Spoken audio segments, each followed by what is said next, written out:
Friends welcome back to my channel चले एसेছি আমরা এক নতুন ভিডিও নিয়ে। তো এখন আমি কলেজ থেকে চলে এসেছি। তো কলেজ থেকে এসে আমি আর বোন মিলে যেতে বোন বাড়িতে আছে, অন্য সময় আমি একা থাকি বা মার সাথেই বেরোই। মার সাথে বেরোলে সবসময় আমি শপিং করতেই বেরোই। তো আজকে আর আমি বোন যাচ্ছি ক্যাফেতে। তো এটা একদমই আমাদের বাড়ির কাছে, হেঁটে হেঁটে যাবো আমরা। ফার্স্ট না, এটা আমাদের সেকেন্ড টাইম। ফার্স্ট টাইম আমরা সিসিডি গেছিলাম বিয়ের প্রথম।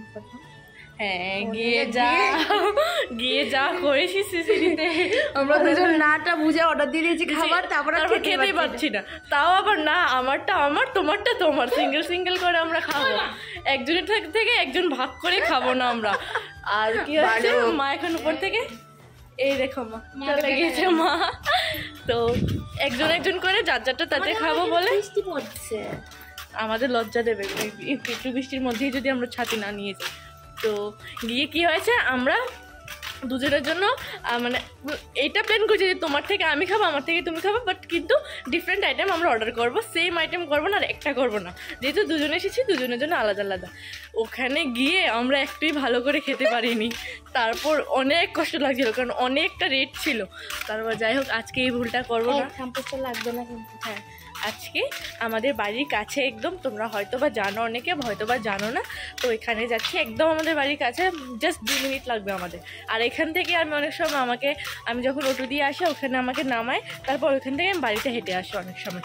তো ও যখন আমাকে আনতে যেতে পারে না। তো আর কত ডেসক্রিপশন, বাপরে বাপ, তো ডেসক্রিপশন দিতেই আসলো। তো চলো গিয়ে দেখাচ্ছি। রাস্তায় যেতে যেতে হঠাৎ দেখছি, যেহেতু আমাদের গাড়িটা রাস্তায় থাকে, তো দেখছি আমাদের গাড়ির কাভারটা না উঠে গেছে, কীভাবে জানি না, হাওয়ায় না কি। তো ওকে ফোন করলাম যে এরকম আমাদের গাড়ির কাভারটা উঠে গেছে, কি করব? ও বলছে যে দাঁড়াও, আমি কাউকে পাঠাচ্ছি দোকান থেকে যেটাকে ঠিক করে দেবো। তো আমরা কিছুক্ষণ দাঁড়ালাম, দেন দেখো আমরা এসেও পারলাম। এটা খুব ট্রেন্ডিংয়ে কিন্তু চলছে, এটা আমাদের একদম বাড়ির কাছে, বাট আমরা যাইনি। আমরা মানে প্রথমেই দেখেছিলাম এটা খুলেছে। তো এসে কিন্তু আমাদের সাথে সাথে মেনুটা দিয়ে দিল। তো মেনুতে অনেক কিছু আছে, অনেক ইউনিক কিছু আছে যেটা মানে আগে কখনো শুনেছি, খাইনি। তো আজকে কিছু কমন জিনিস অর্ডার করবো না, আজকে একটু আলাদা জিনিস অর্ডার করব। তো চলো, এই দেখা আমি বোন, এখানে কিন্তু প্রচুর ভিড় হয়। আমি যখনই দেখি এটা সামনে দিয়ে যাই, আমি কিন্তু কলেজ থেকে এখানেই নামি। তো যখনই যাই বা যখনই কোথাও যাই, সবসময় দেখি এখানে প্রচুর ভিড় থাকে। আর এখানে কিন্তু বোন এখানে ভিডিও ফটো মানে তোলা স্টার্টও করে দিয়েছে। আর আমরা যখন এসেছিলাম তখনও কিন্তু খুব ভিড় ছিল। এই দেখো সবাই এখানে ফটো ভিডিও সব কিছু করতে বিজি। আরও যখন লাস্টে যাব না, আরও অনেক লোক আসবে, আরও অনেক। তো এই দেখো আমি, তো বোন আমাকে ভিডিও করে দিচ্ছিল, আর আমি দেখো কি অবস্থায় চলে এসেছি। আমি বোনকে বলছি কি হবে, আমাদের বাড়ির কাছে একদম। তো এই দেখো আমাদের ফার্স্টেই চলে এসেছে দ্য পিঙ্ক লেডি। তো এইটা ফার্স্ট টাইম ট্রাই করে দেখাবো কীরকম কি না। তো দেখতে কিন্তু খুব সুন্দর, সত্যিই দেখতে খুব সুন্দর। এখন খেতে কতটা ভালো সেটা বলবো, তার আগে ফটো তুলিনি। ফটো না তুললে কীভাবে হবে? তো এই দেখো এইবার ট্রাই করবে বোন প্রথমে।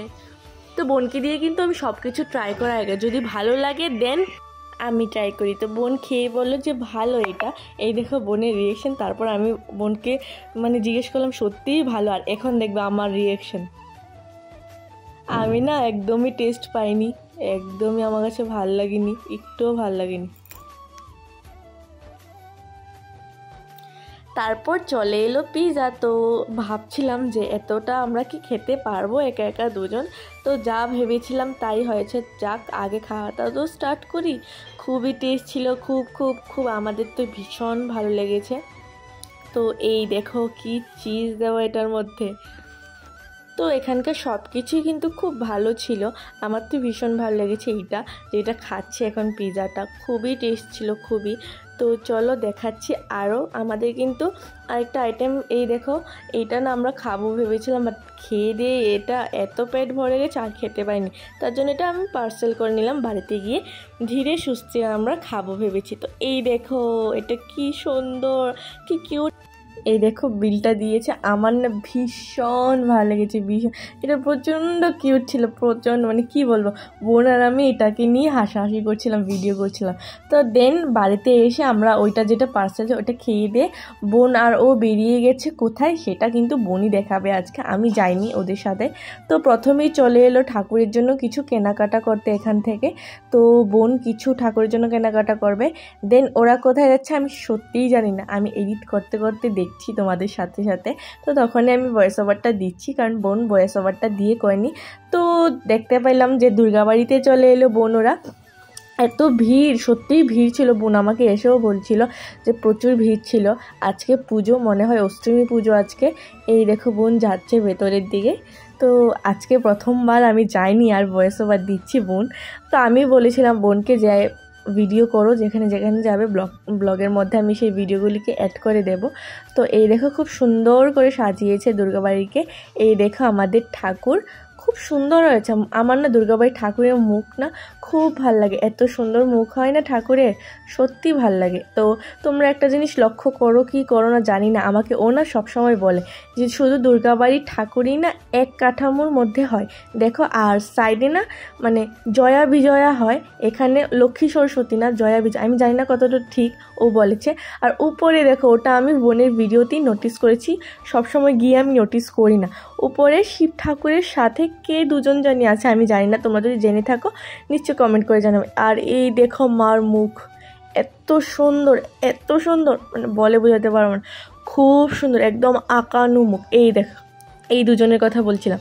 তো তোমরা কারা কারা জানো যে এই দুজন কে শিব ঠাকুরের সাথে, তোমরা নিশ্চয়ই আমাকে কমেন্ট করে জানাবে। আমি জানি না, আর ওকেও জিজ্ঞেস করিনি এখন পর্যন্ত যে এই দুজন কে। তো ও মেবি জানবে, বাট তোমরা বলে দিও ওর আগে, ওকে জিজ্ঞেস করানোর আগে যে ওরা দুজন কে। তো চলো এখন বোন ওরা বাড়িতেও চলে আসবে। কীরকম লাগলো ব্লগটা, আমি কিন্তু করিনি, বোন করেছে, তোমরা দেখতেই পারলে, আমি কিন্তু যাইও নি। তো ওইখান থেকে এসে তারপর ওরা দোকান থেকে এসেছে, দেন বোনকে নিয়ে গিয়েছে, কারণ বোন তো সবসময় থাকে না এখানে। তো এবার যেহেতু আছে, পুজোও আছে, তো দুর্গাবাড়ির মাকে দেখাতে নিয়ে গেছে ও। তো আমি যেতে পারবো না, ঢুকতেও পারবো না, তার জন্য আমি যাইনি। আর আমাকে বলেছিল যাবি চল, গাড়ি নিয়ে যাবো, বাট প্রচুর ভিড়, তো দরকার নেই বাবা, আমি যেহেতু ঢুকতে পারবো না, তো আমি গিয়ে শুধু শুধু লাভ নেই কিছু। তো বোন গিয়েছে, দেন দেখতেই পেলে যে বোনের কিছু ঠাকুরের জন্য কেনাকাটা করার ছিল, ওইখান থেকেও ঠাকুরের জন্য কেনাকাটাও করেছে। তো সব কিছুই হয়েছে। তো বোনকে আমি যাওয়ার সময় বলছিলাম যেহেতু যাবে ব্লগটা করো, তাহলে আমি সবাইকে ঠাকুর দেখাতে পারবো, যেহেতু আমি এবার যেতে পারিনি, তুমি এবার যাচ্ছ, তো সব কিছু মানে একদম ব্লগ করে আনবে, ভিডিও করে আনবে, আমি ব্লগে দিয়ে দেবো। তো বোন সেইভাবে, আমিও তোমাদের সাথে কিন্তু দেখতে পাচ্ছি, এডিট করার সময় আমি দেখতে পাচ্ছি যে ওরা কী করেছে, কোথায় গিয়েছে, কোন শপে গিয়েছে, ঠাকুরকে দেখতে পেরেছি, সব কিছু আমি তোমাদের সাথে দেখতে পেলাম। তো কীরকম লেগেছে, বোন কিন্তু, বোনের চ্যানেল ছিল ব্লগে, বোন এত বিজি হয়ে গেছে, এইটা সবার হবে, এটা ইভেন আমারও হবে। আমি তো এখানে থাকি, মা সব কিছু, আমার কিছু করতে হয় না এক্সট্রাভাবে, শুধু কলেজটাকে মানে কন্টিনিউ করতে হয়। আর বোন তো ওইখানে সব কিছু বোনের একা করতে হয়, ওইখানে মাও নিজে সব মানে বোনকে হেল্প করবে বা কিছু করবে। তো কিন্তু শেষমেশ আমার অবস্থা এরকমই হবে। বোন আমার অনেক আগে থেকে, আমার বিয়ের আগে থেকে বোন ব্লগ করতো, তারপর এখন এত প্রেশার পড়েছে, কলেজে লাস্ট ইয়ার আছে, তো এত প্রেশার পড়েছে যে বোনের ব্লগটাকে ইচ্ছে করে না, কিন্তু ব্লগটাকে বন্ধ করতে হয়েছে, টাইম নেই, কী করবে, সারাদিন কলেজে থাকে, কি দেখাবে লোকেদেরকে। তো সেম অবস্থা আমারও হবে আর কিছুদিন পরে। তো যতদিন পারছি ততদিন করছি, তো এটাই। আর সত্যি কথা বলতে এমন একটা সময় আসবে আমিও করতে পারবো না, এটা প্ল্যানিংও নেই যে সারা বছর আমি এটাকে মানে সব সময় এটাকে নিয়ে যাব। এখন দেখি, পরেরটা তো কেউ বলতে পারে না, তো দেখছি কি হবে কি না, পরে সব কিছু সময় বুঝে সময়। তো চলো আজকের ব্লগটা এখানে এন্ড করছি, এখন আমরা খাবো দাবো ঘুমাবো। তো তোমরা নেক্সট ব্লগে কি দেখতে চাও, কি জানতে চাও, কি ব্লগ চাও, তোমরা নিশ্চয়ই কমেন্ট করে জানাবে। তো আজকের ব্লগটা এখানেই, টাটা, গুড নাইট।